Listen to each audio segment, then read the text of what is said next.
Excellency, Chancellor Scholz,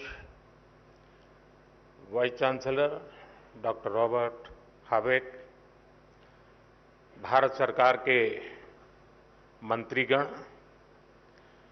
Asia Pacific committee of German business के chairman doctor Bush, Bharat, Germany और Indo Pacific देशों के industry leaders, देवी और सज्जनों,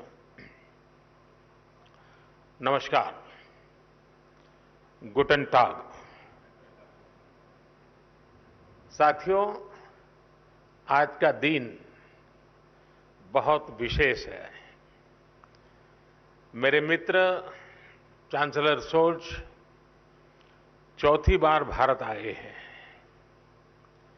पहले मेयर के रूप में और 3 बार चांसलर बनने के बाद उनका यहां आना भारत जर्मनी संबंधों पर उनके फोकस को दिखाता है। 12 साल के बाद भारत में Asia Pacific conference of German business का आयोजन हो रहा है। एक तरफ यहां सीईओ की फोरम की बैठक हो रही है, दूसरी तरफ हमारी नौसेना साथ में अभ्यास कर रही है। गोवा में German naval ships port call पर है और अब से थोड़ी ही देर में भारत और जर्मनी के बीच 7वें इंटर गवर्नमेंटल कंसल्टेशन का भी आयोजन होना है। यानी हर कदम, हर मोर्चे पर भारत और जर्मनी की दोस्ती गहरी हो रही है। साथियों, ये साल भारत जर्मनी स्ट्रैटेजिक पार्टनरशिप का 25वां वर्ष है। अब आने वाले 25 वर्ष इस पार्टनरशिप को नई बुलंदी देने वाले हैं। हमने आने वाले 25 वर्षों में विकसित भारत का एक रोडमैप बनाया है। मुझे खुशी है कि ऐसे महत्वपूर्ण समय में जर्मन कैबिनेट ने focus on India document release किया है। विश्व की 2 सशक्त डेमोक्रेसीज, विश्व की 2 लीडिंग इकोनॉमीज साथ मिलकर कैसे फोर्स फॉर ग्लोबल गुड बन सकती हैं। फोकस ऑन इंडिया डॉक्यूमेंट में उसका ब्लूप्रिंट है। इसमें स्ट्रैटेजिक पार्टनरशिप को होलिस्टिक तरीके से आगे बढ़ाने की अप्रोच और कमिटमेंट साफ दिखता है। खास तौर पर भारत की स्किल्ड मैन पावर पर जर्मनी ने जो भरोसा जताया है वो अद्भुत है। जर्मनी ने स्किल्ड भारतीयों के लिए हर वर्ष मिलने वाले वीजा की संख्या 20,000 से बढ़ाकर 90,000 करने का फैसला किया है। मुझे विश्वास है कि इससे जर्मनी की ग्रोथ को नई गति मिलेगी। साथियों, हमारी आपसी व्यापार $30 बिलियन से अधिक के स्तर पर पहुंच चुका है। आज एक तरफ सैकड़ों जर्मन कंपनियां भारत में हैं, तो वहीं भारतीय कंपनियां भी तेजी से जर्मनी में अपनी प्रेजेंस बढ़ा रही हैं। आज भारत डायवर्सिफिकेशन और डी रिस्किंग का सबसे बड़ा केंद्र बनता जा रहा है। भारत ग्लोबल ट्रेड और मैन्युफैक्चरिंग का भी हब बन रहा है। ऐसे में आपके लिए make in India, make for the world का ये सबसे उपयुक्त समय है। साथियों, ईयू और एशिया पैसिफिक क्षेत्र के बीच संबंध मजबूत करने में एशिया पैसिफिक कॉन्फ्रेंस का महत्वपूर्ण रोल रहा है। लेकिन मैं इस मंच को सिर्फ ट्रेड और इन्वेस्टमेंट के सीमित दायरे में ही नहीं देखता हूं। मैं इसे इंडो पैसिफिक क्षेत्र और विश्व के बेहतर भविष्य की साझेदारी के रूप में देखता हूं। दुनिया को स्टेबिलिटी और सस्टेनेबिलिटी की जरूरत है, ट्रस्ट और ट्रांसपेरेंसी की जरूरत है। चाहे सोसाइटी हो या फिर सप्लाई चेन, हर मोर्चे पर इन वैल्यूज को बल देने की जरूरत है। इनके बिना कोई भी देश, कोई भी रीजन अपने बेहतर फ्यूचर की कल्पना नहीं कर सकता। इंडो पैसिफिक रीजन तो दुनिया के फ्यूचर के लिए बहुत जरूरी है। ग्लोबल ग्रोथ हो, पॉपुलेशन हो, स्किल्स हो, इस रीजन का कंट्रीब्यूशन और पोटेंशियल दोनों बहुत व्यापक है। इसलिए इस कॉन्फ्रेंस का महत्व और भी बढ़ जाता है।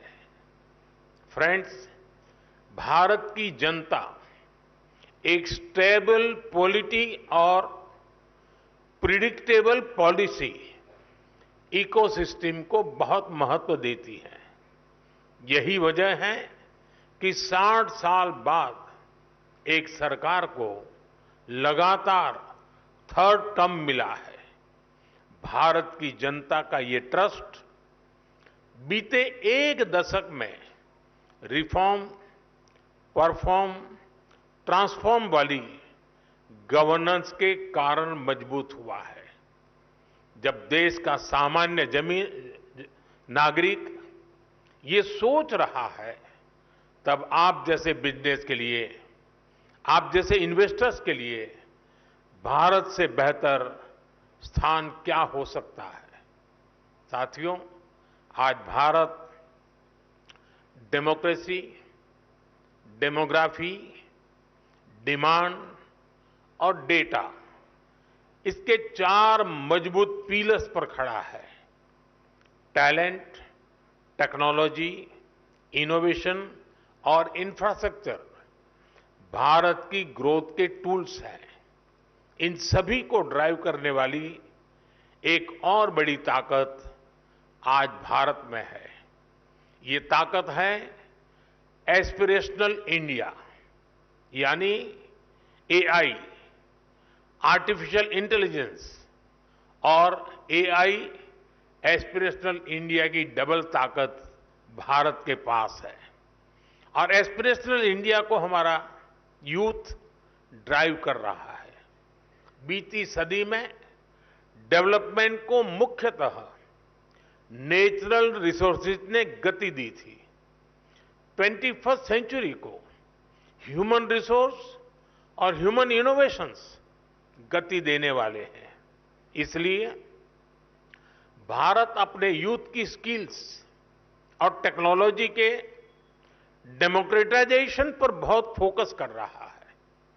साथियों, भारत भविष्य की दुनिया की जरूरतों के लिए आज काम कर रहा है।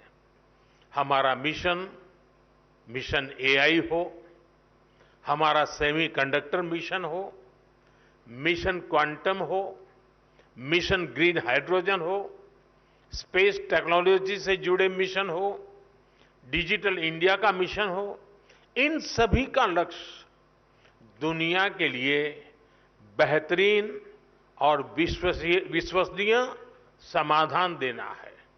आप सभी साथियों के लिए इन क्षेत्रों में इन्वेस्टमेंट्स और कोलैबोरेशंस की अनेक संभावनाएं हैं। साथियों, भारत हर इनोवेशन को एक शानदार प्लेटफॉर्म और बेहतरीन इंफ्रास्ट्रक्चर देने के लिए कमिटेड है। हमारा डिजिटल पब्लिक इंफ्रास्ट्रक्चर, नए स्टार्टअप्स और इंडस्ट्री 4.0 के लिए अनंत संभावनाओं के द्वार खोल रहा है। आज भारत अपने फिजिकल इंफ्रास्ट्रक्चर को पूरी तरह से ट्रांसफॉर्म करने में जुटा है। रेल, रोड, एयरपोर्ट और पोर्ट में रिकॉर्ड इन्वेस्टमेंट किया जा रहा है। इसमें जर्मन और इंडो पैसिफिक रीजन की कंपनियों के लिए अनेक संभावनाएं हैं। मुझे खुशी है कि रिन्यूएबल एनर्जी को लेकर भारत और जर्मनी मिलकर काम कर रहे हैं। पिछले महीने ही गुजरात में जर्मनी के साथ मिलकर चौथा global renewable energy investors meet आयोजित किया गया है। ग्लोबल लेवल पर रिन्यूएबल एनर्जी में निवेश के लिए भारत जर्मनी प्लेटफॉर्म भी लॉन्च किया गया है। मुझे उम्मीद है कि ग्रीन हाइड्रोजन इकोसिस्टम की जो संभावनाएं भारत ने बनाई है, उसका फायदा भी आप जरूर उठाएंगे। साथियों, भारत की ग्रोथ स्टोरी से जुड़ने का यही समय है, सही समय है, जब भारत का डायनेमिज्म और जर्मनी का प्रिसिशन मिलता है, जब जर्मनी की इंजीनियरिंग और भारत का इनोवेशन मिलता है, जब जर्मनी की टेक्नोलॉजी और भारत का टैलेंट मिलता है, तब इंडो पैसिफिक के साथ साथ पूरी दुनिया का बेहतर भविष्य तय होता है। साथियों, आप बिजनेस वर्ल्ड से जुड़े हैं। आपका तो मंत्र होता है, when we meet we mean business. लेकिन भारत आना सिर्फ बिजनेस ही नहीं होता। भारत के कल्चर, कुजीन और शॉपिंग को आपने समय नहीं दिया तो आप बहुत कुछ मिस करेंगे। मैं आपको विश्वास दिलाता हूं, you will be happy and back home your family will be happier. ये कॉन्फ्रेंस और भारत में आपका स्टे दोनों मंगल हो, इसी कामना के साथ आप सभी का